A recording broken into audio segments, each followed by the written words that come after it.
Hello दोस्तों, स्वागत है हमारे यूट्यूब चैनल मेडिकल ज्ञान में। आज हम डिस्कस करेंगे कि सीटी स्कैन होल एब्डोमेन में कौन कौन सा ऑर्गन दिखता है। दोस्तों, अगर आपको सीटी स्कैन कराना है, अगर आपके डॉक्टर ने सीटी होल एब्डोमेन आपको प्रिस्क्राइब एडवाइज किया है, तो फिर उसमें आपको भी पता होना चाहिए बेसिक कि क्या क्या कौन कौन सा ऑर्गन उसमें दिखता है, ताकि आप भी अगर डॉक्टर आपको बताता है तो उसके बारे में आपको समझ में आ जाए। थोड़ा बहुत आपको पता होना चाहिए कि कौन कौन सा ऑर्गन आपको सिटी में दिखता है। अगर कोई टेक्नीशियन लेवल का, कोई मेडिकल फील्ड का बंदा है, तो उसको भी ये बेसिक सी चीज़ें कि सीटी स्कैन, अगर एब्डोमेन होल एब्डोमेन का अगर सीटी स्कैन कराते हैं तो उसमें कौन सा ऑर्गन किस तरीके से दिखता है उस सिटी में, तो वो पता होना चाहिए सबको। तो आज इस वीडियो में हम कोशिश करेंगे उन्हीं जो मेजर जो कुछ ऑर्गन्स होते हैं, जो बेसिक से ऑर्गन्स होते हैं, जो कि आम इंसान को यानी किसी को भी पता होना चाहिए, ताकि अगर कोई भी सीटी स्कैन करवाने जाता है या कोई भी आपको पूछता है तो उसके बारे में आपको नॉलेज होनी चाहिए। तो ज़्यादा टाइम वेस्ट न करके वीडियो को स्टार्ट करते हैं। ठीक है दोस्तों, अगर आप हमारे चैनल पर नए हैं तो प्लीज़ चैनल को सब्सक्राइब करें। तो आज का वीडियो हम शुरू करने जा रहे हैं सीटी स्कैन होल एब्डोमेन में कौन कौन सा ऑर्गन दिखता है और उसकी क्या एनाटॉमी रहती है। ठीक है दोस्तों, तो सबसे पहले जो ऑर्गन आता है सीटी स्कैन होल एब्डोमेन करवाते हैं, तो होल एब्डोमेन का सबसे पहला जो ऑर्गन आता है वो आता है लीवर। तो दोस्तों, लीवर जो है आपको पता है बहुत इंपॉर्टेंट ऑर्गन है हमारे सिस्टम का। ये जो दोस्तों आप देख रहे हैं, ये वाला जो पूरा है ये है लीवर हमारा। ये क्या है? लीवर। ठीक है, लीवर कुछ इस प्रकार से दिखता है। ये जो बीच में है ये पोर्टल वेन है लीवर की। ये कॉन्ट्रास्ट स्टडी करते हैं तभी उसी टाइम में हमें ज़्यादा अच्छे से दिख पाती है। तो लीवर कुछ इस प्रकार से दिखता है। ये कहाँ पे लोकेटेड होता है? ये बिल्कुल जो आपका डायफ्राम होता है, बिल्कुल डायफ्राम के नीचे रहता है। ठीक है, अपर जो एब्डोमेन होता है आपका, अपर एरिया डायफ्राम के बिल्कुल, डायफ्राम के अंदर ही मान लीजिए आप। जैसे ये आपका डायफ्राम है यहाँ पे, तो ये बिल्कुल यहाँ पे डायफ्राम के नीचे होता है। ठीक है दोस्तों, तो पहला ऑर्गन है लीवर। लीवर की शेप कैसी होती है? लीवर की शेप होती है कौन शेप में होता है। लीवर जो होता है उसकी शेप होती है कौन शेप में। ठीक है, और इसका कलर जो होता है लीवर का, वो डार्क रेडिश ब्राउन कलर का होता है, जो कि हमें सिटी में कुछ इस प्रकार से दिखता है। तो ये जो होता है वो राइट साइड में प्रेजेंट होता है, बिल्कुल डायफ्राम के नीचे। और लीवर के लॉब्स कितने होते हैं? आपको ये बेसिक जानकारी है। ये आम इंसान के लिए, कोई भी अगर इसको देखेगा तो बेसिक आपको हर ऑर्गन्स के बारे में पता होना चाहिए। तो इसके लॉब्स कितने होते हैं? इसके 4 लॉब्स होते हैं। लीवर के कितने लॉब्स होते हैं? 4 लॉब्स होते हैं दोस्तों। इसके फंक्शन क्या है? कुछ बेसिक फंक्शंस हैं, जैसे फिल्ट्रेशन का काम है इसका, डाइजेशन का काम है, प्रोटीन सिंथेसिस का काम है, स्टोरेज करता है विटामिन्स की और मिनरल्स की। ये कुछ इसके लीवर के फंक्शंस हैं। ठीक है दोस्तों, नेक्स्ट ऑर्गन देखते हैं। नेक्स्ट क्या दिखता है होल एब्डोमेन में? नेक्स्ट जो दिखता है दोस्तों वो होता है gall bladder. Gall bladder gall bladder ये क्या है? कभी कभी गॉल ब्लैडर में भी स्टोन हो जाता है, तो किसी किसी पेशेंट का गॉल ब्लैडर निकाल दिया जाता है, या फिर किसी किसी के ऑपरेट किया जाता है। तो गॉल ब्लैडर में भी स्टोन होने के चांसेस रहते हैं। तो गॉल ब्लैडर कहाँ पे सिचुएटेड होता है? गॉल ब्लैडर जो होता है वो बिल्कुल लीवर के नीचे होता है। लीवर के नीचे प्रेजेंट होता है गॉल ब्लैडर आपका, इसके नीचे, लीवर के नीचे। ठीक है, गॉल ब्लैडर का क्या काम होता है? ये क्या करता है? बाइल को स्टोर और रिलीज करता है। ये क्या काम होता है इसका? स्टोरेज और releasing of bile. Bile juice जो होती है उसको स्टोर भी करता है और उसको रिलीज भी करता है। किस काम आता है ये फैट को ब्रेक डाउन करने का काम आता है। जो फैट होता है हमारे, उसको ब्रेक डाउन करने के काम आता है। फैट को ब्रेक डाउन करने के काम आता है। ठीक है, तो गॉल ब्लैडर भी दिखता है हमें। सीटी स्कैन होल एब्डोमेन करवाते हैं तो गॉल ब्लैडर में भी अगर कोई प्रॉब्लम होती है तो डॉक्टर को उसके बारे में भी इसके में डायग्नोस करने में हेल्प मिल जाती है सीटी होल एब्डोमेन में। तो ये जो आप एक छोटा सा ऑर्गन देख रहे हैं, पियर शेप्ड ऑर्गन होता है। ये पियर शेप होती है इसकी, पियर शेप। ठीक है, जो छोटा सा ऑर्गन आप देख रहे हैं डार्क कलर में, ये है आपका गॉल ब्लैडर। ठीक है दोस्तों, नेक्स्ट देखते हैं। नेक्स्ट जो ऑर्गन है दोस्तों, ये कुछ ऐसे ऑर्गन्स हैं जो कि मेजर ऑर्गन्स है, जिसके बारे में हमें बेसिक इन्फॉर्मेशन तो एटलीस्ट होनी चाहिए। तो तीसरे नंबर का जो ऑर्गन्स है जो हमें सीटी स्कैन होल एब्डोमेन में दिखता है, वो है स्टमक। ये जो आप एरिया देख रहे हैं, ये वाला एरिया, ये स्टमक का एरिया है। ठीक है, ये किस तरफ प्रेजेंट होता है? पेशेंट के लेफ्ट साइड प्रेजेंट होता है, डायफ्राम के बिल्कुल नीचे। लेफ्ट साइड का तो डायफ्राम होता है हार्ट के नीचे। ठीक है, तो स्टमक का क्या काम होता है? स्टमक का काम होता है डाइजेशन करना फूड का। कैसे डाइजेशन में हेल्प करता है ये क्या करता है? एसिड और एंजाइम्स प्रोड्यूस करता है। एसिड्स और एंजाइम्स प्रोड्यूस करता है, किसको? फूड को ब्रेक डाउन करने के लिए। इसका क्या काम है? एसिड को और एंजाइम्स रिलीज करता है ताकि जो फूड है जो हमने खाया है उसको डाइजेस्ट करने में हेल्प हो जाए। और उसके बाद किसको पास आउट करता है? ये नीचे स्मॉल इंटेस्टाइन में, स्टमक से जो भी फूड खा के डाइजेस्ट करके उसको काम नीचे भेज देता है स्मॉल इंटेस्टाइन में, ठीक है, स्मॉल इंटेस्टाइन में। तो स्टमक कहाँ किस तरफ होता है? स्टमक होता है हमारे लेफ्ट साइड में होता है, और बिल्कुल डायफ्राम, लेफ्ट साइड का जो डायफ्राम होता है, डोम ऑफ डायफ्राम, उसके नीचे प्रेजेंट होता है। डोम ऑफ डायफ्राम के नीचे प्रेजेंट होता है। तो स्टमक कुछ इस प्रकार से दिखता है सिटी में। मान लो आपने सीटी स्कैन कराया, आपने सिटी की आपको इमेजेस देता है टेक्नीशियन, या फिर रिपोर्ट के साथ इमेजेस मिलती है, तो आपको भी देख के पता चल जाए कि हाँ कुछ स्टमक इस प्रकार का होता है तो ये स्टमक होगा। लीवर कुछ इस प्रकार से दिखता है तो ये लीवर, मेरा लीवर ऐसा है, ठीक है।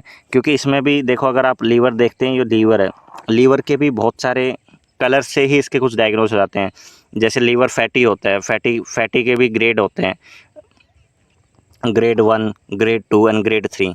लीवर फैटी ग्रेड लीवर 1 है, ग्रेड 2 है, ग्रेड 3, 3 ग्रेड का लीवर फैट। अगर फैटी लीवर है, मतलब ज़्यादा आप ऑयली चीज़ें खाते हैं तो उससे क्या होता है, आपके जो लीवर है उसका कलर चेंज हो जाता है, रेडिश डार्क कलर होने लगता है, तो उसका भी ग्रेड में डिवाइड किया हुआ है, ठीक है दोस्तों। तो उसके भी 3 ग्रेड होते हैं, ग्रेड 1, ग्रेड 2 एंड ग्रेड 3। तो नेक्स्ट ये हो गया स्टमक आपका, ये वाला, ठीक है। नेक्स्ट ऑर्गन देखते हैं, नेक्स्ट ऑर्गन क्या है दोस्तों? नेक्स्ट ऑर्गन हमारा स्प्लीन। ये वाला जो ऑर्गन आप देख रहे हैं दोस्तों, ये वाला हमने निशान करके ये वाला जो ऑर्गन आप देख रहे हैं, ये वाला ऑर्गन है स्प्लीन, ठीक है दोस्तों। ये स्प्लीन है। इसकी शेप कैसी दिखाई दे रही है? आपको भी समझ में आ रहा होगा। इसकी जो शेप है वो शूज लाइक शेप है, शू लाइक शेप, जूते के प्रकार से शेप है। ये देखो, जूते की तरह इसकी शेप है, जैसे हम जूता पहनते हैं पैर में, उस प्रकार की इसकी शेप होती है। और लोकेटेड कहाँ पे होता है? ये जो आपकी 11th और 9th रिब होती है उसके बीच में प्रेजेंट होता है। 9th रिब से लेके 11th रिब के बीच में प्रेजेंट होता है। ये जो आप साइड में ये जैसे ये और ये हमारी रिब्स हैं, ये वाली ये रिब्स है हमारी, ठीक है। तो 9th और 11th रिब के बीच में प्रेजेंट होता है, शू लाइक इसकी शेप होती है, ठीक है दोस्तों। इसको अगर आपको रीजन, अगर स्पेसिफिक रीजन आपको बताना है कि किस रीजन में प्रेजेंट होता है, तो ये होता है लेफ़्ट हाइपोकॉन्ड्रिक, जो हाइपोकॉन्ड्रियम रीजन होता है एब्डोमेन का, लेफ़्ट हाइपोकॉन्ड्रियम रीजन जो कि डायफ्राम से नीचे होता है, उस रीजन में ये मिलता है, ठीक है दोस्तों। तो नेक्स्ट जो हमारा है पैनक्रियाज। ये भी बहुत इंपॉर्टेंट ऑर्गन है। पैनक्रियाज के आपके बारे में जानते होंगे, पैनक्रियाज का क्या काम? पैनक्रियाज का काम है बॉडी में इंसुलिन प्रोड्यूस करना, जिससे क्या होता है, बॉडी में जो ग्लूकोज लेवल है, जो बॉडी में ग्लूकोज लेवल है वो मेंटेन रहे। इसका क्या काम है? इंसुलिन को प्रोड्यूस करना, ग्लूकोज लेवल को मेंटेन करना ब्लड के अंदर, ठीक है। तो स्प्लीन, ये जो पैनक्रियाज है वो बहुत इंपॉर्टेंट ऑर्गन है। और पैनक्रियाज को हमने कोशिश की है कि पैनक्रियाज ऐसी इमेज निकाली जिससे कि पैनक्रियाज बहुत अच्छे से दिखें। पैनक्रियाज का 3 पार्ट होता है। ये देखो दोस्तों, बिल्कुल अच्छे से आपको पैनक्रियाज पूरा बढ़िया से दिखाई दे रहा है। ये जो पैनक्रियाज का ये वाला जो एरिया है उसको पैनक्रियाज का हेड बोलते हैं दोस्तों। आप कभी सीटी स्कैन देखेंगे ताकि आपको पता, अगर आपको पता है कुछ बेसिक, तो आप सीटी स्कैन की इमेज देखेंगे तो आप टेक्नीशियन से पूछ सकते हैं उसके बारे में कि ये क्या है, कि ये क्या नहीं है, ठीक है। तो ये पैनक्रियाज का हेड है। उसके बाद में ये जो रीजन है, ये पैनक्रियाज की क्या है? बॉडी, बीच का पार्ट है बॉडी, ठीक है। और जो लास्ट में ये जो आप यहाँ पे हमने इशारा करके दिखाया हुआ है, मार एरो करके, ये जो है पैनक्रियाज की टेल है, ठीक है। 3 पार्ट में डिवाइड होता है पैनक्रियाज। सीटी होल एब्डोमेन में पैनक्रियाज के बारे में पता चल जाता है। जैसे पैनक्रियाटाइटिस अगर पेशेंट को है तो पैनक्रियाटाइटिस की वजह से डाइजेशन में बहुत प्रॉब्लम होती है, पेशेंट को एब्डोमेन पेन रहता है, एब्डोमेन में स्वेलिंग भी हो जाती है कई बार, तो उस केस में भी उसको भी डायग्नोस करने के लिए डॉक्टर सीटी होल एब्डोमेन करवाता है। तो उसमें पैनक्रियाज का भी हमें अच्छे से दिख जाता है। तो कुछ इस प्रकार की शेप का जो हमारा होता है वो पैनक्रियाज होता है, ठीक है, जिसके 3 पार्ट है, हेड, बॉडी एंड टेल, ठीक है दोस्तों। नेक्स्ट जो हमारा लास्ट एक देखते हैं वो है किडनी, ठीक है। किडनी, ये किडनीज बोलते हैं इसको क्योंकि 2 किडनी होती है हमारी बॉडी में, एक राइट साइड में, एक लेफ़्ट साइड में, ठीक है। तो सिटी होल एब्डोमेन में किडनीज़ के ऊपर भी बहुत ज़्यादा ध्यान दिया जाता है। अगर आपको किडनीज़ में हाइड्रोनेफ्रोसिस हो गया है, मतलब पानी भर गया है, हाइड्रोनेफ्रोसिस हो गया है, तो वो भी कैसे पता चलेगा? सीटी में पता चलेगा। अगर आपको सीटी में अगर आपको स्टोन हो गया है कहीं पर भी, क्योंकि आजकल हर 10 में से एक व्यक्ति को किडनी में पथरी या किडनी में स्टोन हो हो ही जाता है, मतलब होता है, मतलब मिल ही जाता है। कोई 10 में से एक पेशेंट कोई ऐसा बंदा मिल ही जाता है जिसको किडनी में स्टोन होता है। तो उसका भी पता कैसे चलता है? सीटी स्कैन करवा के, सीटी होल एब्डोमेन करवा के, या फिर सीटी केयू भी करा के, लेकिन आपको सीटी ही कराना पड़ेगा ताकि किडनी में जो स्टोन है वो बहुत अच्छे से दिख जाए। ठीक है, तो ये हमारी 2 किडनी होती हैं, राइट किडनी और लेफ़्ट किडनी। किडनी में क्या क्या फाइंडिंग्स हो सकती है? किडनी में स्वेलिंग हो सकती है, अगर हाइड्रोनेफ्रोसिस पानी भर गया किडनी में तो उसका पता चल सकता है। अगर किडनी में स्टोन है उसका पता चल सकता है।